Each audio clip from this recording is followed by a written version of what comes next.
क्या कार्यक्रम है आगे का?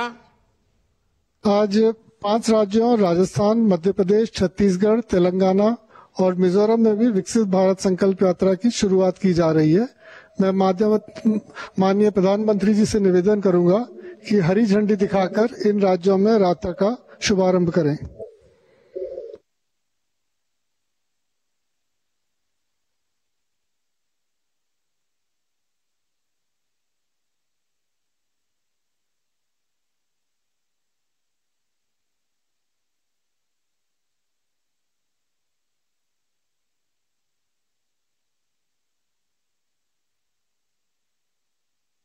इन 5 राज्यों में आचार संहिता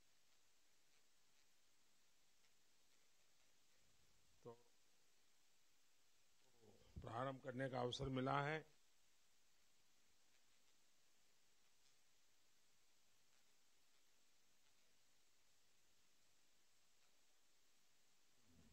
अब देश के सभी कोने में हो रहा है।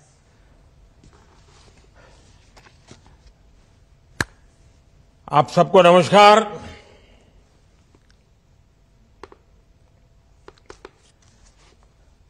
बैठिए। माननीय मुख्यमंत्री जी, आप सब बैठिए।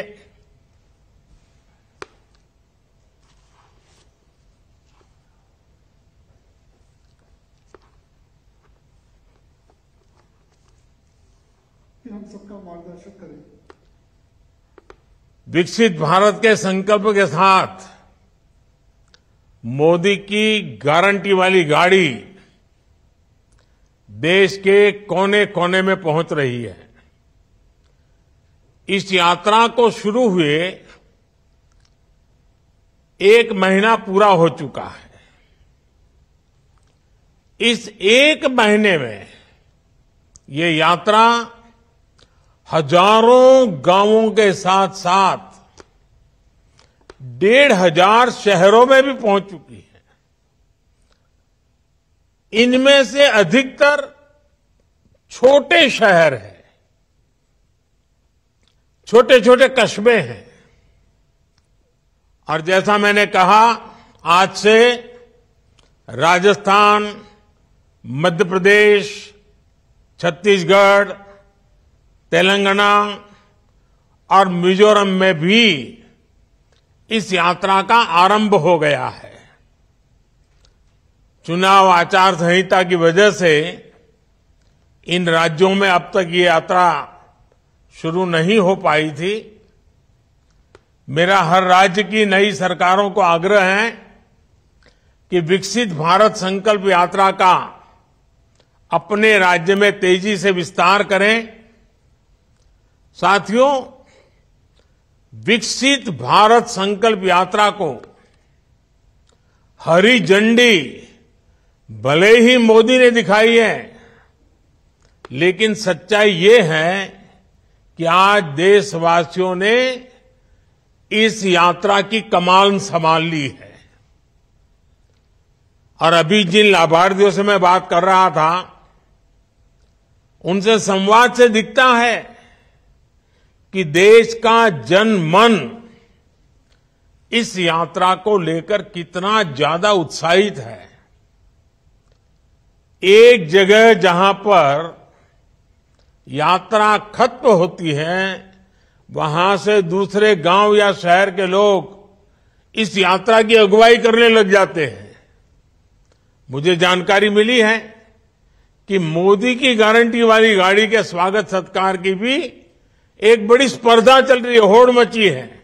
लोग नए नए तरीके से स्वागत कर रहे हैं। और मैंने देखा है, नौजवान तो आजकल सेल्फी का भरपूर उपयोग करते हैं। गाड़ी के साथ अपनी सेल्फी भी करवा लेते हैं और वो अपलोड भी करते हैं। और लोग बड़ी संख्या में एक प्रकार से विकसित भारत के एम्बेसडर बन रहे हैं। नमो ऐप को डाउनलोड करके उसमें विकसित भारत के एम्बेसडर बनने की योजना है। सब उससे जुड़ रहे हैं। गांव हो या शहर, बड़ी संख्या में लोग, जो क्विज कंपटीशन चल रहा है, प्रश्न उत्तर वाला एक बड़ा अच्छा कार्यक्रम चल रहा है, जिससे नॉलेज भी बढ़ता है, जानकारियां मिलती है, उसका भी कंपटीशन में लोग भाग ले रहे हैं। इन प्रतियोगिताओं के माध्यम से लोग न सिर्फ पुरस्कार जीत रहे हैं बल्कि नई नई जानकारियां भी प्राप्त कर रहे हैं और लोगों को भी बता रहे हैं। साथियों, इस यात्रा के शुरू होने के बाद ये चौथी बार है जब मैं वर्चुअली इस यात्रा से जुड़ रहा हूं। पिछले कार्यक्रमों में ज्यादातर मैंने ग्रामीण क्षेत्रों से जुड़े लोगों से संवाद किया था। पीएम किसान सम्मान निधि की बात हो, प्राकृतिक खेती नेचुरल फार्मिंग की चर्चा हो, ग्रामीण अर्थव्यवस्था के अलग अलग जो आयाम होते हैं उसके संदर्भ में विचार विमर्श हो। मैंने हमारे गांवों को विकसित बनाने वाले अलग अलग छोटे मोटे कई विषयों पर चर्चा की और मुझे भी जब मैं सभी संवाद कर रहा था तो इतनी बारीकियों से लोग बताते थे और मन को इतना आनंद होता था कि सरकार की योजनाएं गांव तक, गरीब के घर तक पहुंचती है। आज के इस कार्यक्रम में बड़ी संख्या में शहरी क्षेत्रों के लोग जुड़े हुए हैं, इसलिए इस बार मेरा फोकस शहरी विकास से जुड़ी बातों पर था और मेरे संवाद भी जिनके साथ किया उसमें भी वो बातें थी। मेरे परिवारजनों, विकसित भारत के संकल्प में हमारे शहरों की बहुत बड़ी भूमिका है। आजादी के लंबे समय तक जो भी विकास हुआ उसका दायरा देश के कुछ बड़े शहरों तक सीमित रहा, लेकिन आज हम देश के टियर 2, टियर 3 इस शहरों के विकास पर बल दे रहे हैं। देश के सैकड़ों छोटे शहर ही विकसित भारत की भव्य इमारत को सशक्त करने वाले हैं। इसलिए अमृत मिशन हो या स्मार्ट सिटी मिशन, इनके तहत छोटे शहरों में मूल सुविधाओं को बेहतर बनाया जा रहा है। कोशिश यही है कि वाटर सप्लाई हो, ड्रेनेज और सीवेज सिस्टम हो, ट्रैफिक सिस्टम हो, शहरों में सीसीटीवी कैमरों का नेटवर्क हो, इन सभी को लगातार अपग्रेड किया जाए। स्वच्छता हो, पब्लिक टॉयलेट्स हो, एलईडी स्ट्रीट लाइट्स हो, शहरों में इन पर भी पहली बार इतने व्यापक स्तर पर काम हुआ है और इसका सीधा प्रभाव ईज ऑफ लिविंग पर पड़ा है, ईज ऑफ ट्रैवल पर हुआ है, ईज ऑफ डूइंग बिजनेस पर हुआ है।